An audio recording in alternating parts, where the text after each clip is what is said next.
Have you ever noticed how some people move through life almost apologizing for existing? They whisper sorry when someone else bumps into them. They speak softly, shrinking themselves, as if trying to take up less space than they deserve. If you listen closely, not just to their words but to the silence between them, you'll hear something deeper. A faint, invisible echo of a childhood that didn't feel like love. Not every unloved childhood looks dramatic. It's not always cruelty or neglect. Sometimes it's quiet. A mother who was always busy. A father who was too tired. A home that was emotionally cold, even if it was physically safe. Growing up in that kind of environment slowly plants a painful belief. I guess I'm not worth the warmth. And what's wild is how long that belief lingers. Psychologists call it attachment theory, the blueprint your brain builds for every future relationship. If love didn't feel safe back then, your nervous system remembers. So when someone loves you now, a part of you flinches. You wait for the end. You test it. You sabotage it. Not because you want to ruin it, but because deep down, you still believe you don't deserve it. That's the hidden wound of childhood emotional neglect. It doesn't just hurt you once. It rewires how you expect the world to treat you. Many never realize this is happening. They simply label themselves bad at relationships or too independent. But independence born from survival isn't freedom. It's armor. You learned early that needing people only led to pain. So you stopped needing. You became the caretaker, the problem solver, the low-maintenance one. But underneath that self-sufficiency is a child who once reached out and got nothing back. Some call it emotional neglect. But really, it feels like standing outside a warm house on a winter night, hand pressed to the window, watching everyone else belong inside. You tell yourself you don't need it. You're fine in the cold. But some nights, the ache hits. Quiet, deep, unnamed. Children who grow up without emotional warmth often develop a radar for disconnection. They become hyper-aware of moods, tones, facial expressions, because as a child, love wasn't just comfort, it was survival. Your nervous system became finely tuned to rejection. And even as an adult, that radar fires when there's no danger. A short okay text feels like anger. A late reply feels like abandonment. It's not drama. It's programming. Neuroscience shows that a neglected child's brain develops differently. The regions that regulate self-worth and emotion show chronic stress patterns. Your brain learns to expect rejection before it even happens. You master self-protection, but never learn how to receive love without suspicion. And here's the paradox. The unloved often grow into the most loving adults, because they know intimately what it means to go without. They overgive. They overextend. They try to build for others what they never had themselves. It's beautiful and heartbreaking, because in giving everything away, they leave nothing for themselves. The hardest part of healing isn't forgiving your parents.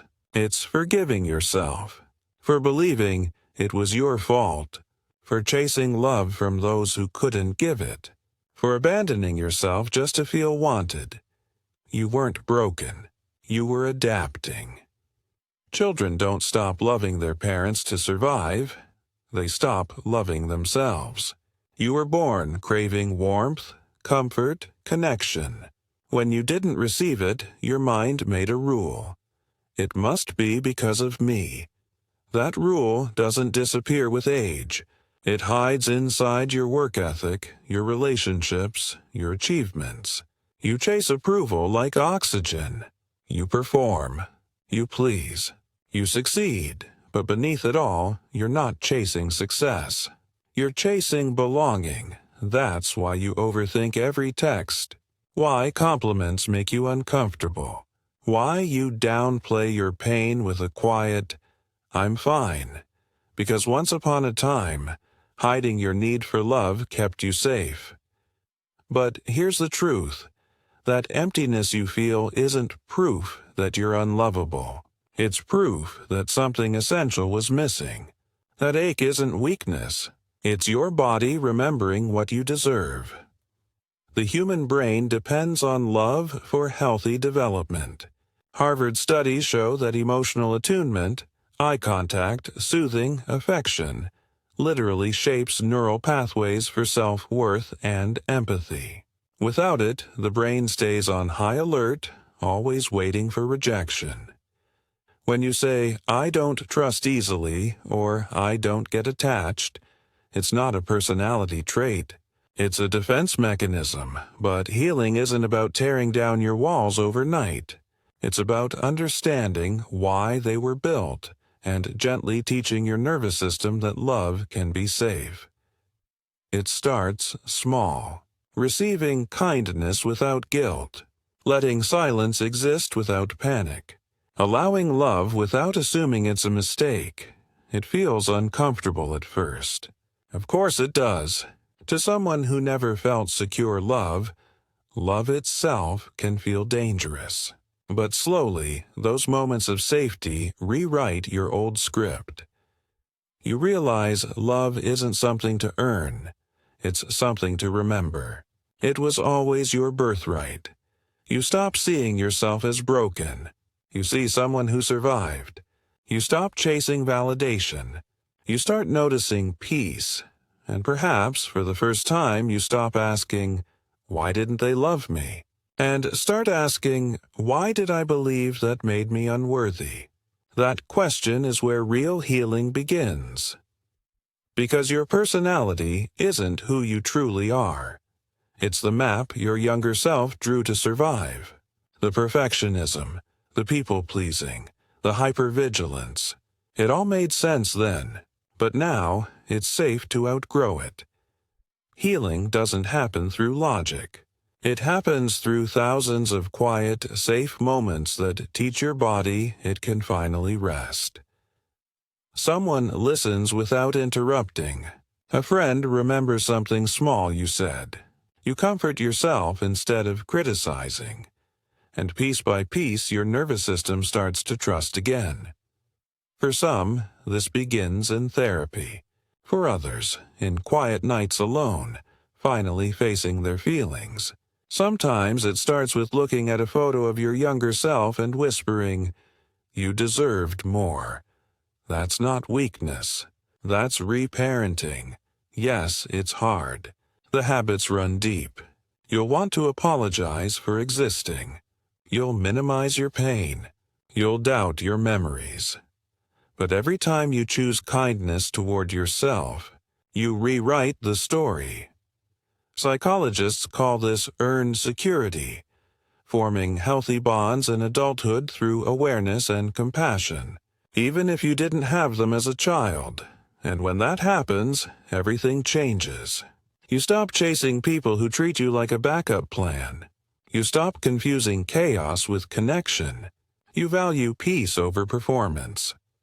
At first, calm might feel foreign, almost boring, because when your childhood was unpredictable, stillness feels unfamiliar. But in those moments, remind yourself, this isn't emptiness. This is safety.